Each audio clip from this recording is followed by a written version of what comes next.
berjumpa di kertas.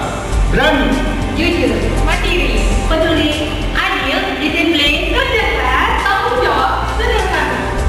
seperti No! Yes!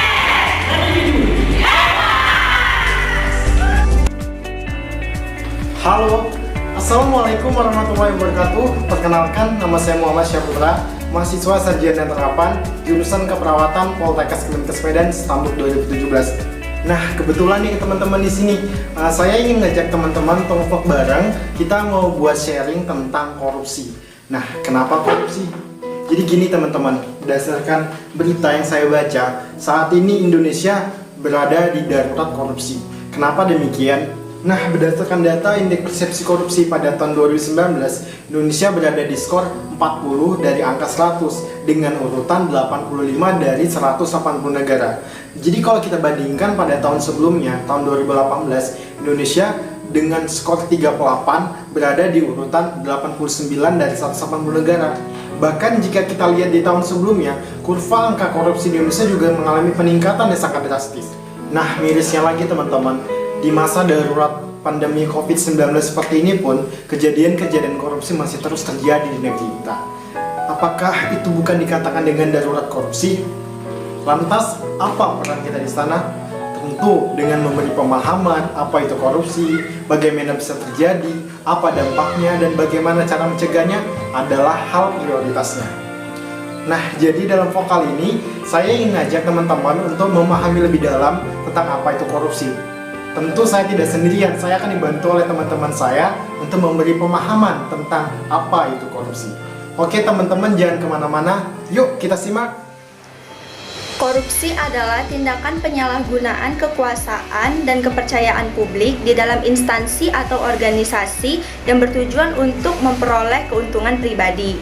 Secara yuridis, dalam Undang-Undang Nomor 31 Tahun 1999 telah jelas tertulis definisi korupsi, yakni setiap orang yang dengan sengaja melawan hukum untuk melakukan perbuatan yang bertujuan untuk memperkaya diri sendiri atau orang lain yang menyebabkan kerugian keuangan negara dan perekonomian negara. Bahkan di tengah pandemi COVID-19 ini, masih saja ada oknum yang memanfaatkan keadaan untuk kepentingan dirinya sendiri. Oknum yang melakukan korupsi mengambil jatah bantuan sosial dari pemerintah yang seharusnya ditujukan kepada masyarakat yang membutuhkan.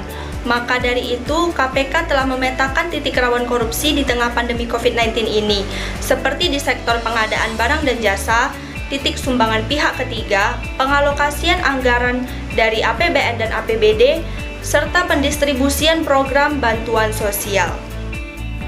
Nah teman-teman, untuk bisa terhindar dari perilaku korupsi, tentu upaya perbaikan perilaku manusia adalah hal yang utama. Dengan menanamkan nilai-nilai anti korupsi di dalam diri kita, maka kita akan terhindar dari perilaku-perilaku korupsi. Nah, apa saja nilai-nilai itu? Keberanian. Jangan takut untuk menjadi berani. Mahasiswa membutuhkan keberanian untuk mencapai sebuah kesuksesan. Tentunya, kesuksesan akan semakin matang jika dibarengi dengan keyakinan. Keyakinan akan semakin kuat jika ilmu pengetahuan juga kuat. Berani mengambil resiko untuk menyelesaikan segala sesuatu tentunya harus dibarengi dengan tanggung jawab. Kejujuran didefinisikan sebagai lurus hati, tidak bohong dan tidak curang. Jujur merupakan salah satu sifat yang sangat penting dalam kehidupan mahasiswa. Tanpa sifat jujur, mahasiswa tidak akan dipercaya di kehidupan sosialnya. Nilai kejujuran di lingkungan kehidupan kampus yang diwarnai dengan budaya akademik sangatlah diperlukan. Kejujuran itu diibaratkan seperti mata uang yang berlaku di mana-mana, termasuk dalam kehidupan kampus.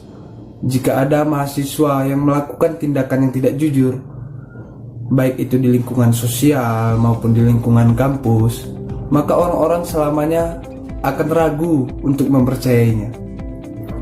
Nah, maka dari itu, kejujuran itu penting ya kawan-kawan. Yang ketiga, kemandirian. Kondisi mandiri bagi mahasiswa dapat diartikan sebagai proses pendewasaan diri, yaitu dengan tidak bergantung pada orang lain untuk mengerjakan tugas dan tanggung jawabnya. Nah, hal ini sangat penting untuk masa depannya, di mana mahasiswa tersebut harus bisa mengatur kehidupannya dan orang-orang yang berada di bawah tanggung jawabnya. Sebab tidak akan mungkin orang yang tidak dapat mengatur kehidupannya akan mampu mengatur kehidupan orang lain. Jadi, dengan karakter kemandirian tersebut, mahasiswa dituntut untuk bisa mengerjakan semua tanggung jawabnya dengan usaha sendiri, bukan orang lain.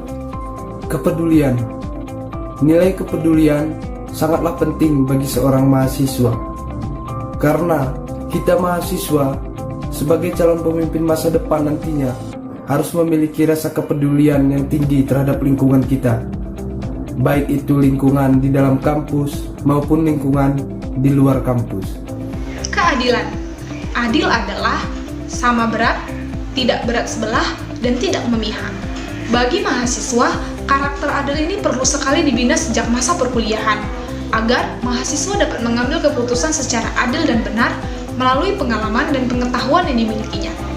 Dengan demikian, diharapkan agar mahasiswa dapat mengambil keputusan secara bijaksana, di mana permasalahan semakin lama akan semakin rumit dan sulit untuk diselesaikan.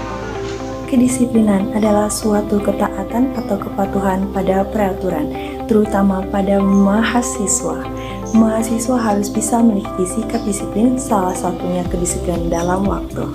Mahasiswa harus pandai dalam mengatur waktu dengan sebaik-baiknya, dengan cara datang tepat waktu, menyelesaikan tugas akademik maupun sosial.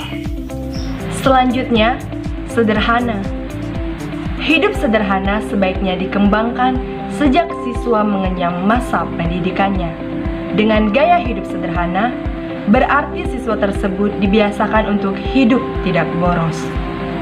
Seperti yang kita tahu, bahwasannya sederhana identik dengan kemiskinan, namun persepsi itu salah besar. Sederhana berarti tidak berlebihan dalam menjalani hidup.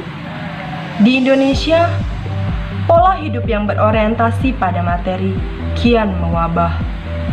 Dengan begitu, kalangan remaja akan menjadi sasaran empuk untuk terjebak dalam pola hidup yang berorientasi pada materi.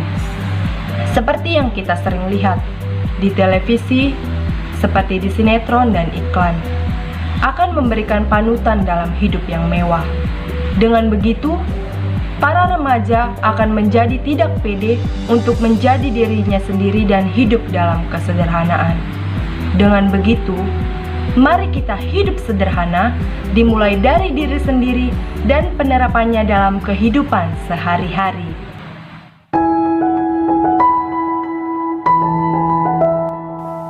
Nah, teman-teman, yang terakhir yaitu kerja keras dan tanggung jawab. Perilaku ini sangat penting untuk prinsip hidup kita. Kita bekerja keras untuk bertanggung jawab terhadap mimpi-mimpi yang ingin kita wujudkan.